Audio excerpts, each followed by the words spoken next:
everyone, and welcome back to Level Up with Dawn. Today we're going to be talking about developing your intuition so that you can free up your brain. I'm sure one of the questions that you would ask is why? Why do we want to be doing this?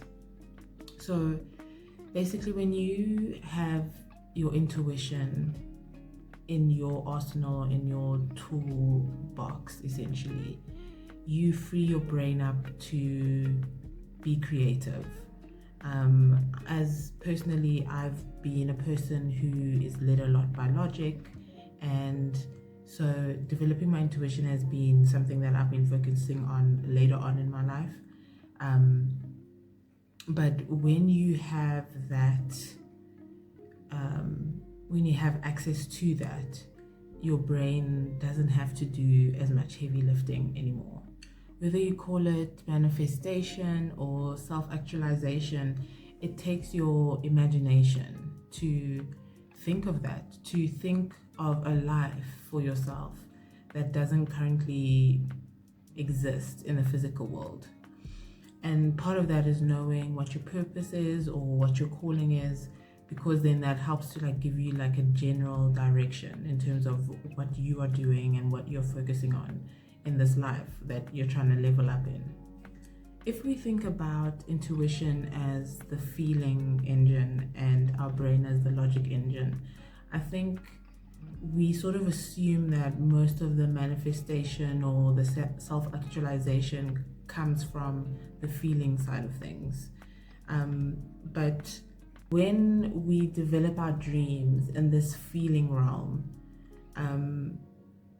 we need our brains to translate that into this actual real world that we live in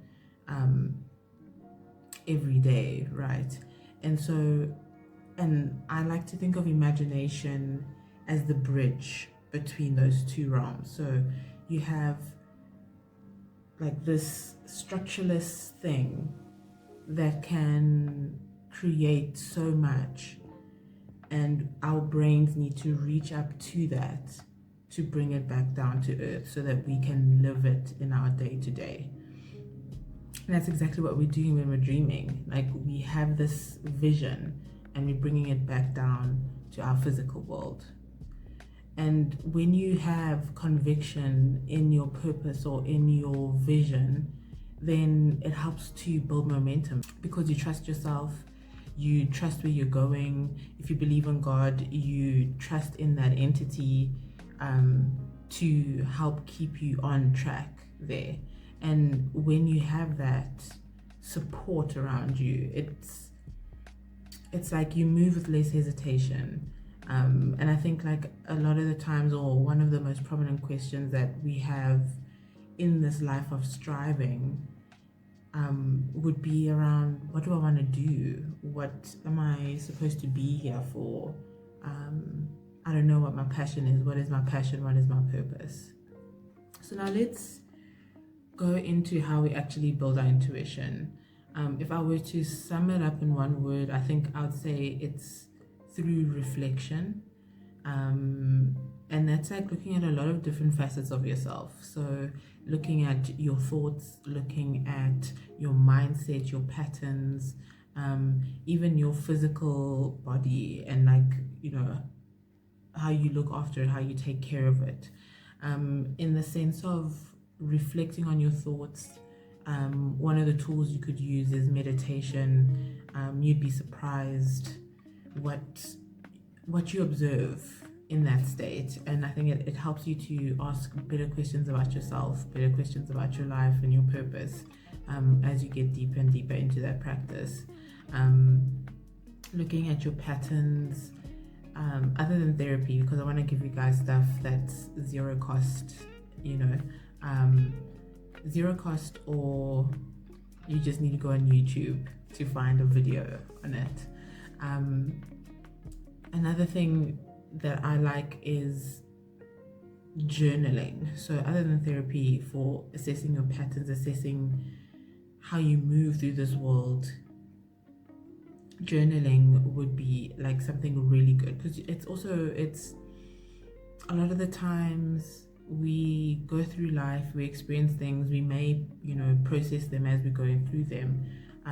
But I don't know if we are able to take stock of what we've just been through more regularly.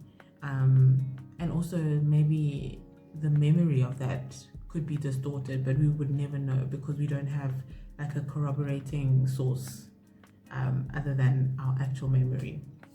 So journaling is really good for that, even if it's about just, gaining gratitude, looking at a time in your life, remembering how difficult it was and how you persevered, and like drawing from that strength to then move through any challenges that you're experiencing currently. It truly like it helps refill your battery in certain ways. And then like in a physical sense, what you could do is exercise. Doesn't even, for me, I don't do like high impact. I used to, but I don't do high impact exercises anymore. I do more low impact body weight, at most like a 4-kilogram dumbbell, and like stretching. And that will help you to be more in touch with your body. I think when it comes to intuition, our body can give us a lot of signals, but if we're not in touch with our bodies, if we don't know what normal feels like versus what not normal feels like, then we can't receive the messages that our body is trying to tell us. Also, on top of that, with the physical patterns, I would also look at food, like food or whatever you put in your body. And I'm not saying like go on a diet or anything like that. I don't do that. But just look at your relationship with the things that you put in your body. Is it a healthy relationship? Is it not? Does it need to be reassessed? So with these practices, when you start developing consistency in them, you'd be amazed to see what you find. I've found that the brain is able to transfer a lot more mental load from itself onto the intuition, like stuff like discernment, stuff like, like the compass sort of things. Am I going in the right direction? Am I doing the right thing? Am I in the right place? Like those sort of questions can bog up our mind.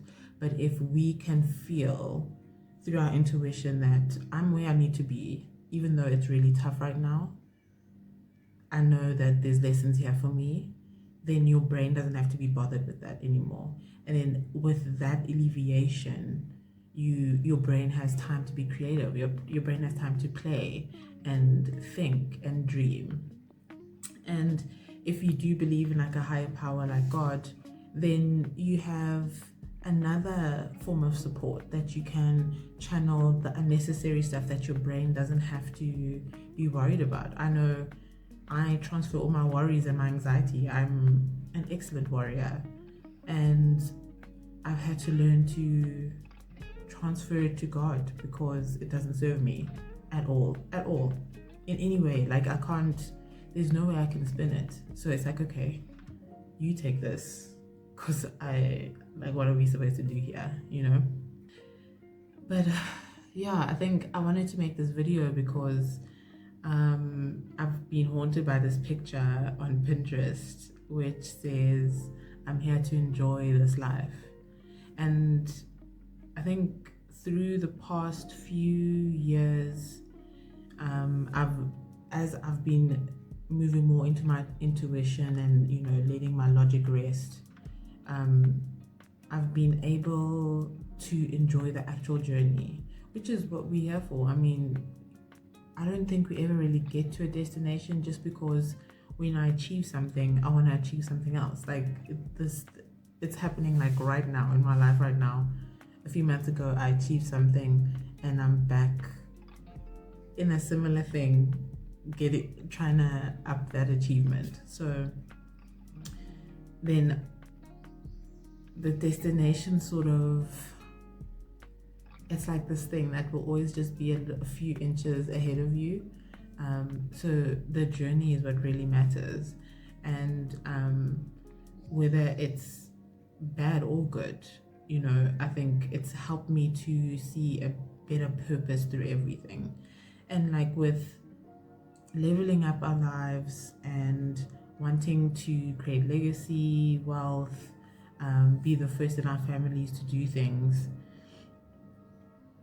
you need a really good imagination. I think we're lucky to see a lot of people achieve a lot of good things, or a lot of big things, not necessarily good, in this world. So we are starting to realize, okay, a lot of things are actually possible. But I have a better appreciation if I'm going through a bad time, because other things other than my brain are telling me I'm still on the right track. Yeah, it's a lot. It's a lot to just rely on your brain. I would not suggest it at all. Well, I hope this video helped you. I hope you enjoyed it. If you'd like to see more,